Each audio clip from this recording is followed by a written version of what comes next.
Assalamualaikum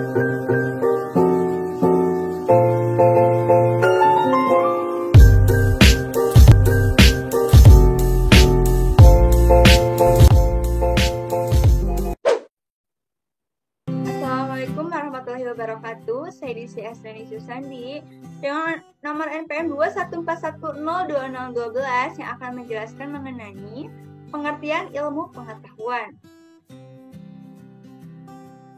Nah, jadi kata ilmu ini berasal dari bahasa Arab alima dan berarti pengetahuan. Dan ilmu-ilmu ini mengandung 3 kategori. Pertama itu hipotesis, teori, dan dalil hukum. Dan ilmu juga harus sistematis dan berdasarkan metodologi. Nah, ilmu adalah pengetahuan. Pengetahuan yang berasaskan kenyataan dan telah disusun dengan baik. Jadi, ilmu ini bukan sekedar pengetahuan aja atau knowledge, tetapi merangkumi sekumpulan pengetahuan berdasarkan teori-teori yang telah disepakati dan dapat secara sistematik diuji dengan seperangkat metode yang diakui dalam bidang ilmu tertentu. Nah, yang kedua, yaitu pengertian pengetahuan. Nah, secara etimologis, pengetahuan berasal dari kata bahasa Inggris, yaitu knowledge. Nah, dijelaskan bahwa pengetahuan adalah kepercayaan yang benar. Nah, menurut Ghazalba, pengetahuan adalah apa yang diketahui itu atau hasil pekerjaan dari titik pekerjaan tahu gitu ya. Jadi pekerjaan tahu tersebut adalah hasil dari kenal, sadar, insaf, dan mengerti dan pandai. Jadi pengetahuan itu adalah semua milik atau isi pikiran. Nah, kemudian sebagaimana yang telah dikutip oleh Swedi mengemukakan bahwa pengetahuan yang dimiliki manusia itu ada 4. Nah, yang pertama itu ada pengetahuan biasa, yaitu pengetahuan yang dalam filsafat dikatakan dengan istilah common sense atau sering diartikan dengan good sense karena seseorang yang memiliki sesuatu di mana ia menerima secara baik. Dan kemudian yang kedua, pengetahuan ilmu. Jadi, pengetahuan ilmu adalah terjemahan dari sains yang pada prinsipnya merupakan usaha untuk mengorganisasikan dan mensistematisasikan common sense. Jadi, suatu pengetahuan yang berasal dari pengalaman dan pengamatan dalam kehidupan sehari-hari, namun dilanjutkan dengan suatu pemikiran secara cermat dan teliti menggunakan berbagai metode. Nah, ilmu dapat merupakan suatu metode berpikir secara objektif atau objective thinking yang tujuannya untuk menggambarkan dan memberi makna terhadap dunia faktual. Nah, sementara itu, pengetahuan yang diperoleh dengan ilmu diperolehnya itu melalui observasi, eksperimen, dan klasifikasi. Dan yang ketiga itu ada pengetahuan filsafat. Jadi pengetahuan filsafat ini yaitu pengetahuan yang diperoleh dari pemikiran yang kontemplatif dan spekulatif. Nah, pengetahuan filsafat lebih menekankan pada universalitas dan kedalaman kajian terhadap sesuatu. Nah, kemudian yang terakhir ini yang keempat. Jadi, yang keempat itu adalah pengetahuan agama. Jadi, pengetahuan agama ini pengetahuan yang hanya diperoleh dari Tuhan lewat perutusannya. Kemudian, pengetahuan agama juga bersifat mutlak dan wajib diyakini oleh para pemeluknya. Dan kemudian yang terakhir itu ada perbedaan pengetahuan. Perbedaan pengetahuan dan ilmu gitu ya. Jadi perbedaan pengetahuan yang sifatnya prailmiah bersifat ilmiah ialah pengetahuan yang belum memenuhi syarat-syarat ilmiah pada umumnya. Nah, sebaliknya, pengetahuan ilmiah adalah pengetahuan yang harus memenuhi syarat-syarat ilmiah. Nah, pengetahuan pertama disebut sebagai pengetahuan biasa, dan jika pengetahuan kedua tadi disebut pengetahuan ilmiah. Nah, adapun syarat-syarat yang dimiliki oleh pengetahuan ilmiah. Yang pertama, harus memiliki objek tertentu, kemudian harus bersistem, kemudian yang ketiga harus memiliki metode tertentu, dan yang keempat sifatnya harus umum. Nah, jadi pada dasarnya pengetahuan berbeda dengan ilmu. Nah, perbedaan itu terlihat dari sifat sistematisnya dan cara memperolehnya. Nah, dari hal tersebut maka dapat diketahui bahwa ilmu itu adalah sebuah pengetahuan yang berobjek, bersistem, bermetode, dan bersifat universal. Nah, setiap ilmu pasti ada pengetahuan, namun tidak semua pengetahuan itu adalah ilmu. Sekian yang dapat saya paparkan. Wassalamualaikum warahmatullahi wabarakatuh. Saya Endita Nurasana dengan NPM 214102006. Kontribusi saya dalam kelompok yaitu mencari materi mengenai perkembangan iptek. Ilmu pengetahuan serta teknologi selalu mengalami perkembangan secara bertahap menurut dekade waktu dan menciptakan zamannya. Dimulai dari zaman pra-Yunani kuno, Yunani kuno, abad pertengahan, Renaissance, zaman modern, dan masa kontemporer. Adapun periodisasi perkembangan dan teknologi sebagai berikut. Yang pertama itu ada zaman purba, 4 juta tahun yang lalu dikenal dengan zaman batu. Zaman batu adalah zaman prasejarah yang luas ketika manusia menciptakan alat dari batu. Karena tidak memiliki teknologi yang lebih baik, kayu, tulang, dan bahan lain juga digunakan. Dibentuk untuk dimanfaatkan sebagai alat memotong dan senjata. Ciri ilmu yang dikembangkan adalah kemampuan mengamati, membedakan, memilih, melakukan percobaan. Hasil periode ini adalah pembuatan alat-alat dari batu. Yang kedua yaitu zaman Yunani kuno. Bangsa Yunani pada masa itu tidak lagi mempercayai mitologi-mitologi.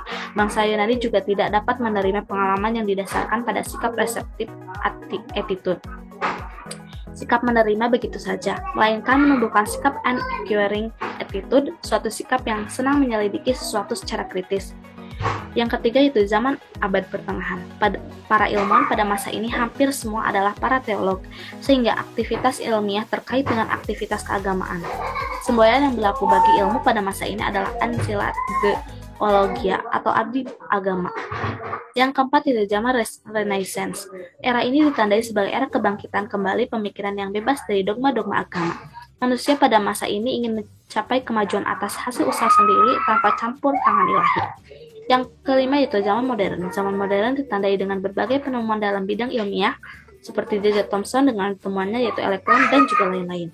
Yang keenam itu zaman kontemporer, abad 20 dan seterusnya. Di samping teori mengenai fisika, teori alam semesta, dan lain-lain, zaman kontemporer ini ditandai dengan penemuan berbagai teknologi canggih, teknologi komunikasi, dan informasi termasuk salah satu yang mengalami kemajuan yang sangat pesat.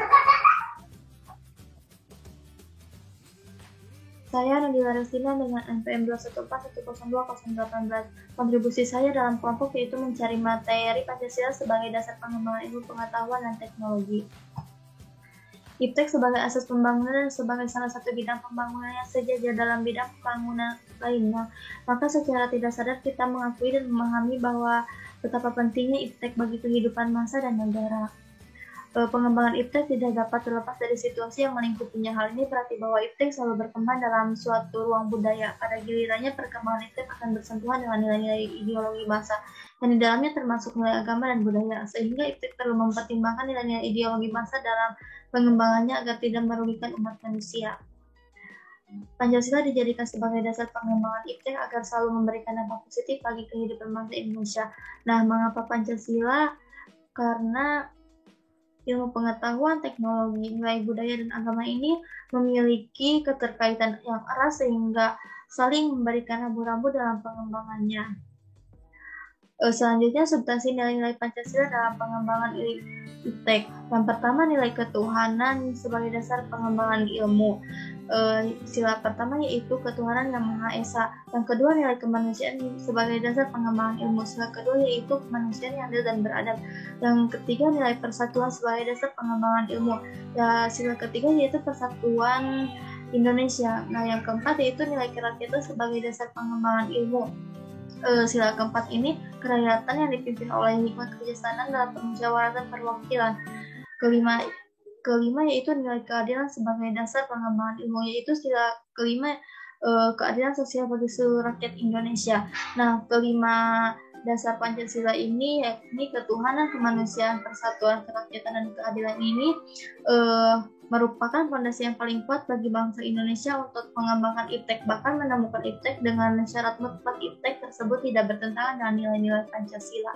Mungkin itu saja kontribusi dari saya untuk kelompok. Terima kasih. Perkenalkan, saya Adinda Anggunjelita dengan NPM 214102002 dari kelompok 1. Di sini saya akan menjelaskan sebuah materi mengenai urgensi kedudukan Pancasila sebagai dasar pengembangan ilmu pengetahuan dan teknologi. Seperti yang kita ketahui, kemajuan iptek saat ini memang sudah sangat-sangat pesat.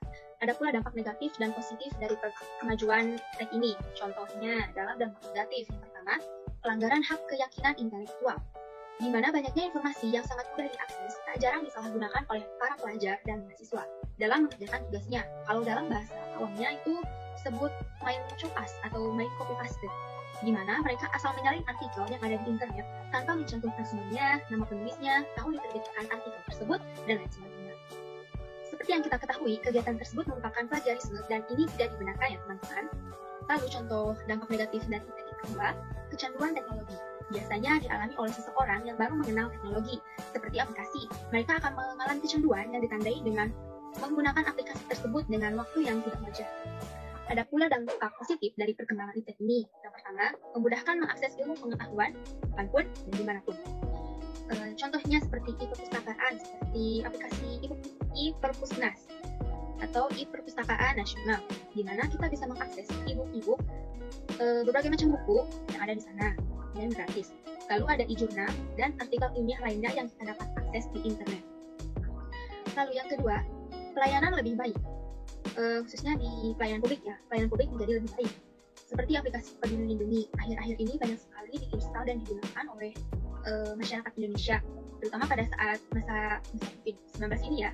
Karena di aplikasi ini memberikan informasi mengenai jadwal vaksinasi, sertifikat vaksinasi, rumah sakit yang menyediakan karantina COVID-19 terdekat, dan lain sebagainya. Nah, apakah kemajuan iptek ini harus sesuai dengan dasar nilai Pancasila? Tentu harus ya teman-teman. Menurut Sastra Prateja tahun 2006, setiap ideologi negara harus mampu kedudukan Pancasila sebagai landasan kebijakan pengembangan iptek di antaranya. Yang pertama, pengembangan ilmu pengetahuan harus menghormati keyakinan religius manusia. Karena dapat saja penemuan ilmu yang tidak sejalan dengan keyakinan membuat pertentangan atau pertikaian di antara kedua itu, keyakinan dan ilmu. Padahal kedua itu mempunyai logika sendiri-sendiri ya, tidak bisa disejajarkan. Lalu yang kedua, ilmu pengetahuan ditujukan bagi pengembangan kemanusiaan dan tuntunan oleh nilai-nilai etis yang berdasarkan kemanusiaan.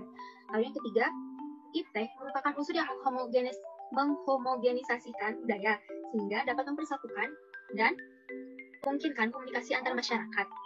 Lalu yang keempat, prinsip demokrasi akan menuntut bahwa penguasaan iptek harus merata ke semua masyarakat karena manfaat iptek itu harus bisa dinikmati oleh masyarakat luas ya. Lalu kesenjangan dalam penguasaan iptek harus dipersempit sehingga semakin merata sebagai konsekuensi prinsip keadilan sosial. Ada pula Pancasila sebagai landasan etika pengembangan iptek. Masih menurut Sastra Prateja tahun 2006, perkembangan iptek harus selalu menghormati martabat manusia, khususnya dalam rekayasa genetika. Lalu, misalnya, dalam rekayasa genetika, kita harus menghormati martabat manusia. Lalu, iptek harus meningkatkan kualitas hidup manusia, baik sekarang maupun di masa depan. Lalu yang ketiga, perkembangan iptek hendaknya membantu perkembangan komunitas, baik lokal maupun global. Seperti pada Salindia sebelumnya, pada kedudukan Pancasila sebagai landasan kebijakan pengembangan iptek, pada poin ketiga, di mana iptek merupakan unsur yang menghomogenisasikan budaya, sehingga dapat mempersatukan dan memungkinkan komunikasi antar masyarakat. Lalu, selanjutnya, iptek harus terbuka untuk masyarakat, khususnya bagi masyarakat yang terkena dampak langsung dari perkembangan iptek tersebut. Kita harus terbuka, memberikan informasi secara fakta dan objektif. Lalu yang terakhir, iptek hendaknya membantu penciptaan masyarakat yang adil. Selanjutnya, konsep Pancasila sebagai dasar pengembangan iptek. Setiap ilmu pengetahuan dan teknologi yang berkembang di Indonesia tidak boleh bertentangan dengan nilai-nilai yang terkandung dalam Pancasila. Karena seperti yang kita tahu, Pancasila merupakan ideologi bangsa Indonesia, di mana Pancasila juga mencerminkan jati diri bangsa Indonesia. Lalu, setiap ilmu pengetahuan dan teknologi yang berkembang di Indonesia harus menyertakan nilai-nilai Pancasila sebagai faktor internalnya. Lalu, nilai-nilai yang terkandung dalam Pancasila dijadikan sebagai rambu normatif bagi perkembangan iptek di Indonesia. Yang terakhir, setiap pengembangan ilmu pengetahuan dan teknologi harus berasal dari budaya dan ideologi bangsa Indonesia, yang dikenal dengan istilah indigenisasi ilmu atau mempribumikan ilmu.